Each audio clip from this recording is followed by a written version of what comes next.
I don't really believe in one watch collection, but I think that two watch collection is something I can get behind. We all consume by chasing the next big thing.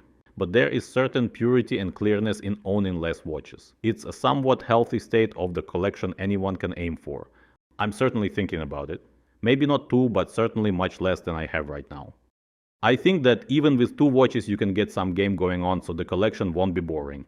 It's all personal, of course, but from my perspective, good watch collection should have one tough and simple everyday watch and another with one of the classic complications. I think that chronograph is a good complication to have, but both should have at least 100 meters of water resistance.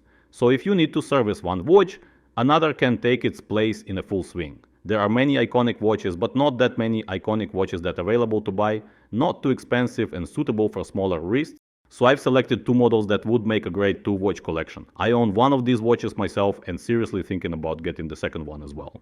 Let's start with the first watch. It's not a very surprising choice, but I think it's a very good candidate for a two watch collection. It's the Tudor Black Bay 58.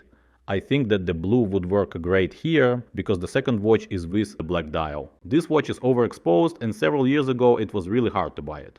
The hype died down and today there's no problem to buy a new Black Bay 58 from AD, or you can get one pre-owned with a good discount. I bought my Black Bay 58 Blue about 4 years ago and it still holds a strong place in my collection. I had no issues with the watch performance. I am not babysitting my Tudor. It runs strong and very accurate. The watch case holds against scratches well, although the bracelet buckle got some over time. The watch is a quintessence of everything you may want or need from a watch. It has a classic diver design with the reference to the vintage Tudor Submariner from 1958. The black version draws the inspiration with its red triangle on a bezel and gilt on a dial. The blue one has a more modern look and especially works great during summer or on vacation. The 39mm case size works great for many wrists. With its 47mm lug-to-lug and the case thickness of about 12mm, it's a very good diver for those with smaller wrists as well. The watch has a unidirectional rotating bezel with aluminum insert, screw-down crown and 200 meters of water resistance. The hands and applied markers are filled with Super Luminova lume and the lume performs strong. Inside the watch is Tudor's COSC certified manufacturer caliber MT5402 and it's been running flawlessly. There are two things people usually don't like about the Black Bay 58, the snowflake hours hand and the fake rivet bracelet. These two things don't bother me at all, but I would take a Tiffet clasp for the bracelet, something that I think Tudor will do soon, considering the updated Black Bay 58 in burgundy color. The second watch is a less obvious choice, but I think it's a very solid one. I am absolutely in love with this watch and even considering to add it to my collection. It is the Hanhart 417 ES Flyback chronograph in 39mm. Hanhart is a well-known among watch enthusiasts German watch brand, and I think that 417 ES would make a great second watch here. It's a classic and beautiful chronograph with black matte dial and contrast white hands and numerals. It has very clean and well-balanced dial design and the watch can be easily dressed up or down, in my opinion.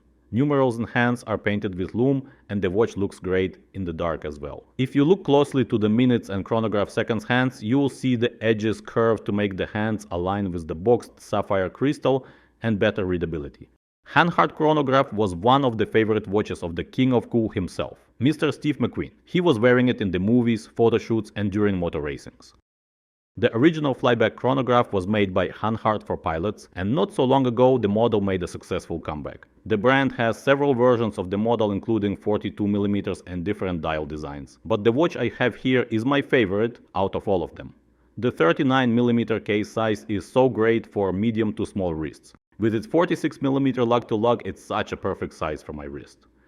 The watch is 13.3mm thick, which is understandable considering the complicated flyback chronograph movement. Plus, it has a raised sapphire crystal which adds to the thickness of the watch. But honestly, on the wrist, it's not really noticeable in my opinion. I was able to spend some time with this Hanhart and even take it with me on trips and the watch did not disappoint. Inside the watch is ticking Sellita AMT 5100M. It's a high-grade manual wound movement from Sellita.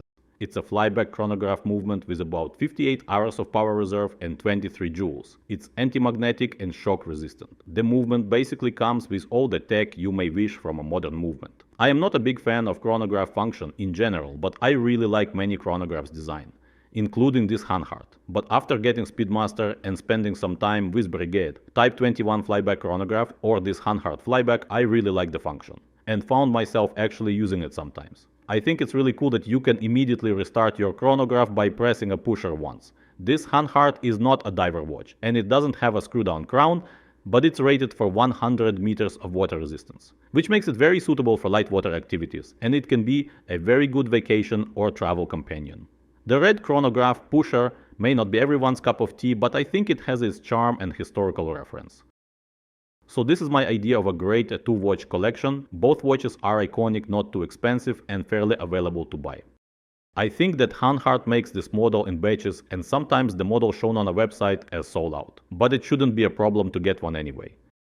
Both watches are available on straps or bracelets. I think that two-watch collection could be ideal for any minimalist or for those who want to consolidate. While one watch is not enough, because sooner or later you would need to service it and you'll be left with nothing to wear. That's when the second watch would come handy.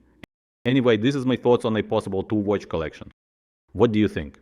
Would two watches be enough for you? Which ones would you choose as your two watches? Thank you for watching. I will see you next time. Bye now and happy collecting.